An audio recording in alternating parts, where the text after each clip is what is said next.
Assalamualaikum warahmatullahi wabarakatuh. Waalaikumsalam warahmatullahi wabarakatuh.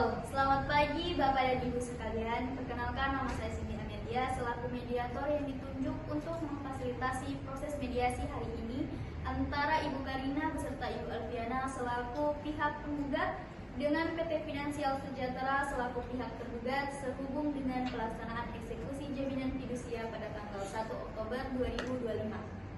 Sebelum kita mulai, izinkan saya menjelaskan beberapa prinsip mediasi. Yang pertama, mediasi bersifat sukarela dan kooperatif, bukan ajang untuk saling menyalahkan.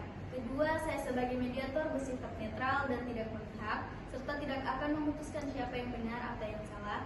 Keputusan sepenuhnya berada di tangan Bapak dan Ibu sebagai para pihak. Ketiga, seluruh yang disampaikan dalam forum ini bersifat rahasia dan tidak dapat digunakan sebagai alat bukti apabila mediasi tidak mencapai kesepakatan. Keempat, saya akan memberikan kesempatan yang adil kepada kedua belah pihak untuk menyampaikan pandangannya. Apakah Bapak dan Ibu dari kedua pihak menyetujui aturan mediasi ini dan bersedia melanjutkan proses mediasi dengan itikat baik? Kami dari pihak penggugat siap dan mengikuti proses dengan itikat baik, Ibu mediator. Ya, kami juga dari pihak tergugat setuju dan siap mengikuti proses ini dengan itikat baik. Terima kasih. Sebagai catatan, agenda kita hari ini akan dimulai dengan penyampaian versi peristiwa dari masing-masing pihak. Dilanjutkan dengan identifikasi kepentingan, eksplorasi opsi penyelesaian, negosiasi, hingga penyusunan kesepakatan bila tercapai kata mufakat. Baik, dimulai dari pihak penggugat terlebih dahulu. Baik, terima kasih Ibu mediator. Jadi begini kronologinya. Saya meminjam modal usaha ke PT Finansial Sejahtera sebesar 300 juta rupiah pada Januari 2025 dengan jaminannya itu 100 unit LED TV yang ada di stok toko saya yang sudah difidusiakan dan terdaftar resmi. Nah, 5 bulan pertama itu pembayaran saya lancar. Masuk ke bulan Juni, omset saya mulai menurun karena bersaing dengan toko online, sehingga angsuran saya itu mulai telat. Saya mengakui bahwa itu kesalahan saya. Namun, yang menjadi keberatannya adalah pada tanggal 1 Oktober, pihak PT Finansial Sejahtera itu datang membawa debt collector ke toko saya dan mengambil bukan hanya 100 unit LED TV itu. Mereka juga mengambil kulkas, AC, mesin cuci, dan itu jumlahnya kurang lebih sekitar 150 juta rupiah. Nah, toko saya itu juga rusak dan saya juga harus menutup toko saya selama seminggu dengan total kerugian kurang lebih 50 juta rupiah. Saya sebenarnya sudah lapor polisi, tapi diserahkan untuk lewat jalur perdata. Menambahkan Bu mediator, saya yang saat itu ada di toko bersama karyawan melihat sendiri tim yang datang tidak hanya mengangkut televisi, tapi juga barang-barang yang jelas-jelas bukan bagian dari jaminan. Kami merasa itu tidak adil karena barang tersebut sama sekali tidak disebut dalam akta jaminan yang kami tanda tangani. Kami berharap barang tersebut dikembalikan atau diganti dan kerusakan toko juga diperhitungkan. Terima kasih Ibu Karina dan Bu Alfiana. Saya persilakan pihak PT Finansial Sejahtera menyampaikan versi peristiwa dari sisi Bapak dan Ibu. Ya, terima kasih Bu Mediator. Kami akui Ibu Karina sudah kooperatif di 5 bulan pertama. Namun sejak Juli, Agustus hingga September 2005 tidak ada pembayaran sama sekali. Padahal kami sudah mengirimkan 3 kali surat peringatan sesuai prosedur. Kami menilai debitur dan telah prestasi secara nyata sehingga kami menggunakan hak eksekusi fidusia sebagaimana diatur dalam Undang-Undang Nomor 42 Tahun 1999 tentang jaminan fidusia. Perlu kami luruskan, secara prosedur tim, kami memang berwenang mengambil 100 unit TV sesuai akta fidusia yang sudah terdaftar.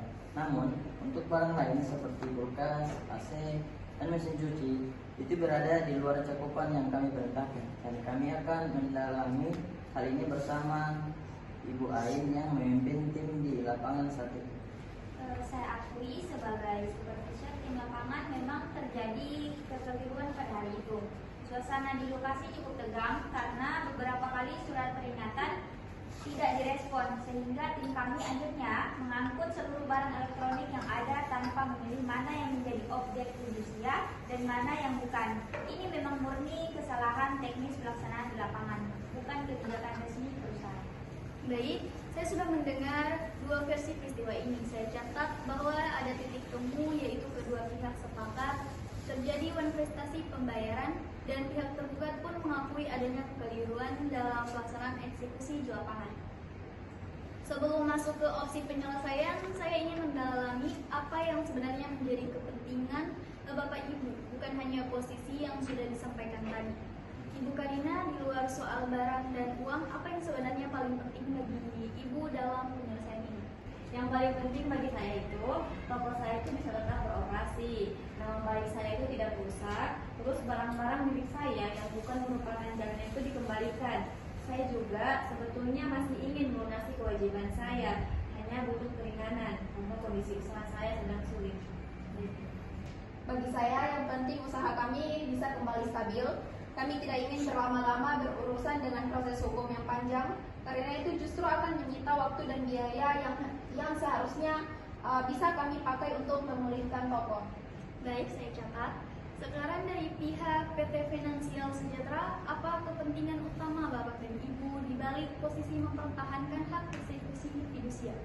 Ya, kepentingan utama kami adalah pengembalian dana perusahaan yang sudah disalurkan serta menjaga citra perusahaan sebagai lembaga pembiayaan yang taat hukum.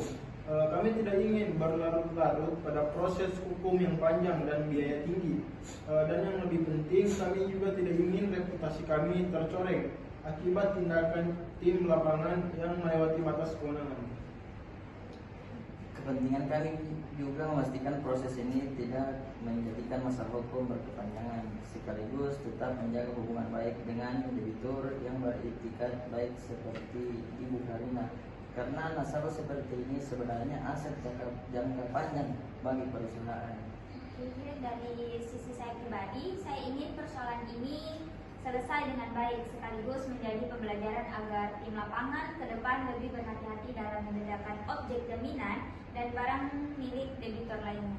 Terima kasih. Dari pemaparan ini saya melihat ada kepentingan bersama, yaitu penyelesaian yang cepat tanpa proses hukum yang berlarut, menjaga reputasi kedua pihak, dan kelangsungan usaha toko Maju Jaya yang juga menguntungkan PT Finansial Sejahtera karena debitur tetap bisa membayar.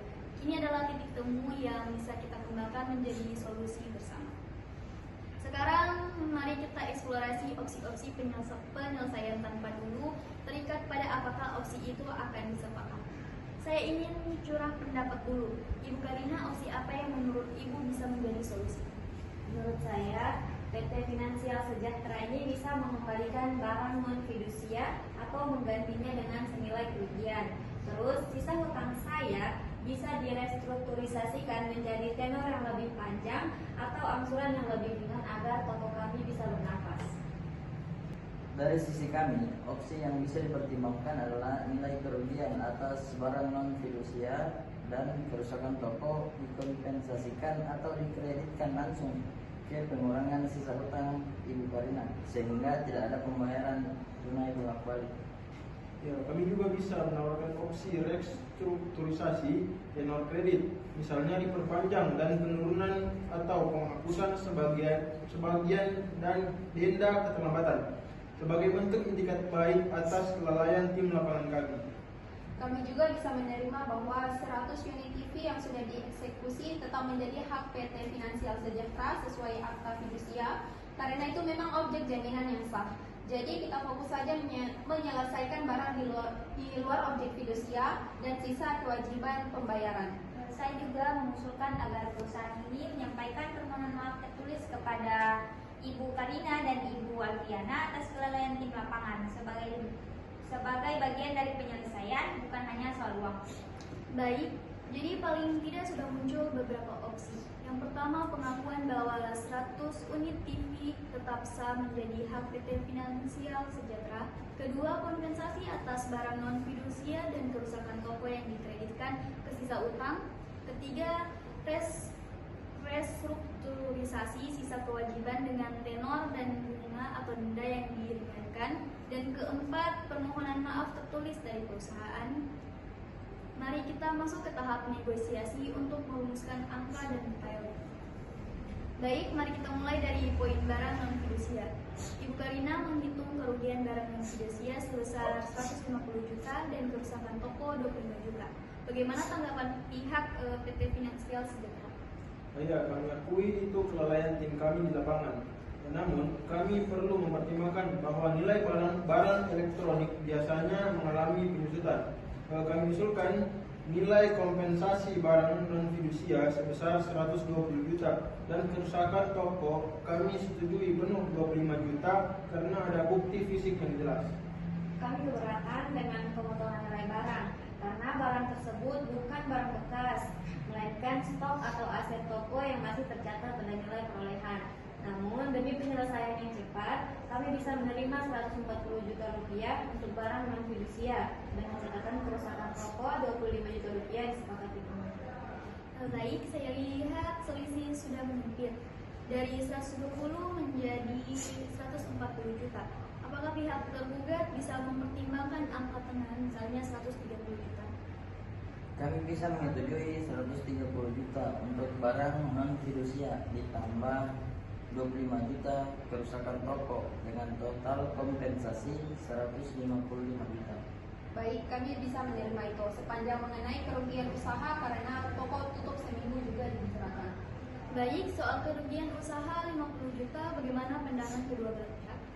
Untuk kerugian usaha ini memang agak sulit dibuktikan secara pasti karena sifatnya potensial. Namun sebagai bentuk itikat baik atas kesalahan tim kami, saya usulkan kontribusi 20 juta yang langsung dikreditkan sebagai pengurang sisa hutang Ibu Karina, bukan pembayaran tunai. Kami mengusulkan untuk 30 juta rupiah karena toko kami juga tutup selama 7 hari yang menyebabkan kami kehilangan pelanggan. Baik, mari kita cari titik tengah. 25 juta, apakah kedua pihak setuju? Ya, kami setuju 25 juta untuk kerugian usaha dikreditkan sebagai pengurang sisa hutang. Baik, kami juga setuju. Baik, total kompensasi menjadi 155 juta atas barang non fidusia dan kerusakan toko ditambah 25 juta kerugian usaha sehingga total 180 juta. Sekarang mari kita bahas bagaimana kompensasi ini diperhitungkan terhadap sisa kewajiban Ibu Karina sebesar 270 juta serta skema pelunasan ke depan. Kami usulkan kompensasi 180 juta langsung dikreditkan mengurangi total kewajiban 270 juta sehingga sisa kewajiban Ibu Karina menjadi 90 juta. Untuk sisa ini kami tawarkan restrukturisasi tenor menjadi 12 bulan dengan penghapusan denda keterlambatan. Ya, selain itu bunga untuk sisa tenor kami turunkan dari 18% menjadi 12% per tahun sebagai bentuk keringanan mengingat kondisi usaha Ibu Karina. Kami hargai itikat baik ini. Namun kami mengusulkan tenor sedikit lebih panjang yaitu 15 bulan agar angsuran bulanan lebih ringan dan realistis mengingat kondisi usaha yang masih pulih. Baik, kami bisa menyetujui tenor 15 bulan dengan bunga 12% per tahun tanpa denda keterlambatan sepanjang Ibu Karina berkomitmen membayar tepat waktu mulai bulan depan. Saya setuju dan berkomitmen untuk membayar tepat waktu. Terima kasih atas kelonggaran. Baik, saya dengar sudah ada kesepahaman pada seluruh poin utama. Mari kita rangkum dan tuangkan dalam dokumen kesepakatan mediasi. Berdasarkan hasil negosiasi, saya akan membacakan poin-poin kesepakatan untuk dikonfirmasi bersama sebelum ditandatangani. Pertama, kepemilikan 100 unit TV LED yang telah dieksekusi tetap sah menjadi hak PT Finansial Sejahtera sesuai Akta Jaminan Fidusia nomor 25 tahun 2025. Yang kedua, PT Finansial Sejahtera mengakui kelalaian tim ke lapangan yang mengambil barang di luar objek fidusia seperti kulkas, AC, mesin cuci dan menyatakan permohonan maaf secara tertulis kepada Ibu Karina dan Alfiana. Yang ketiga, PT Finansial Sejahtera memberikan kompensasi sebesar 155 juta atas barang non fidusia dan kerusakan toko serta 25 juta atas kerugian usaha dengan total kompensasi 180 juta.